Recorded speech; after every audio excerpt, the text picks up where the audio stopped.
मित्रांनो, 11 जानेवारी 1936 रोजी depress class mission of इंडियाच्या परिषदेमध्ये डॉक्टर बाबासाहेब आंबेडकरांनी प्रभावी भाषण केले.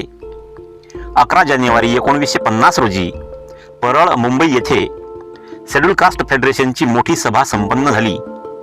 या सभेत डॉक्टर बाबासाहेब आंबेडकरांनी भाषण केले. मित्रांनो, 12 जानेवारी 1936 रोजी अस्पृश्य युवक परिषद पुण्यामध्ये संपन्न झाली. 12 जानेवारी 1936 रोजी शीख धर्माच्या भजन कार्यक्रमात डॉक्टर बाबासाहेब आंबेडकर सहभागी झाले. 12 जानेवारी 1953 रोजी उस्मानिया विद्यापीठाकडून डॉक्टर बाबासाहेब आंबेडकरांना डिलीट ही मानद पदवी प्रदान करण्यात आली.